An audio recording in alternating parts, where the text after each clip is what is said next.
దళితుడిని CM చేస్తారని కేసీఆర్ మోసం చేశారని మంత్రి కోమటిరెడ్డి వెంకటరెడ్డి అన్నారు. డబుల్ బెడ్రూమ్ల ఇళ్ల పేరుతో దగా చేశారని మండిపడ్డారు. కామారెడ్డి జిల్లా జుక్కల్లో ఎమ్మెల్యే లక్ష్మీకాంతరావుతో కలిసి పలు అభివృద్ధి కార్యక్రమాలను ప్రారంభించారు. 10 ఏళ్లు నిరుద్యోగులను పట్టించుకోలేదని కేసీఆర్పై ఆగ్రహం వ్యక్తం చేశారు.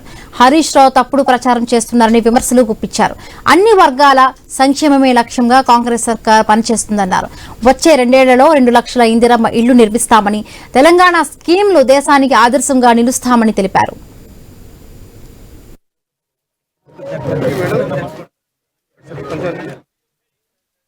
10 సంవత్సరాలు తెలంగాణ ఇచ్చిన కాంగ్రెస్ పార్టీని కాదని నమ్మబలికి దళితుల్ని ముఖ్యమంత్రి చేస్తా, డబుల్ బెడ్రూమ్ కట్టిస్తా, 1,00,000 అబద్ధాలు ఆడి అధికారంలో 10 సంవత్సరాలకు అధికారంలో ఉండి ఆ కొడుకు బిడ్డ అల్లుడు వాళ్ళు బాగుపడ్డారు తప్ప ఇవాళ ఒక్కరికైనా ఇల్లు కట్టిన పరిస్థితి కానలేదు.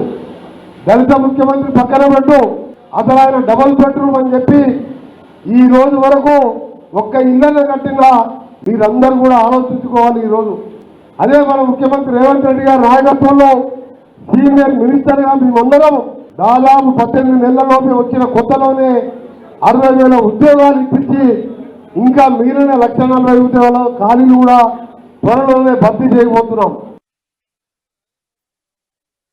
కోమటిరెడ్డి వెంకటరెడ్డి గారి వల్ల రాజకీయ ప్రస్థానంలో నేను ముందుకు వెళ్ళడమే కాకుండా రాజకీయపరమైన నిర్ణయాలు తీసుకోవడంలో ఆయన నాకు ఎప్పుడు ప్రతిరోజు తోడుగా ఉంటాడు. ఆయనకు నేను హృదయపూర్వకంగా ధన్యవాదాలు తెలియజేస్తా ఉన్నా. అన్నా అంటే నేను ఉన్నా అని చెప్పి 24 గంటలు ఆయన నాకు తోడుగా ఉండి ఈ పనులు చేసుకుంటే ప్రజలు బాగుపడతారు, రైతులు బాగుపడతారు అని చెప్పేసి ప్రతిసారి ఒక సలహా నాకు ఇచ్చేటటువంటి గొప్ప వ్యక్తి శ్రీ కోమటిరెడ్డి వెంకటరెడ్డి గారు.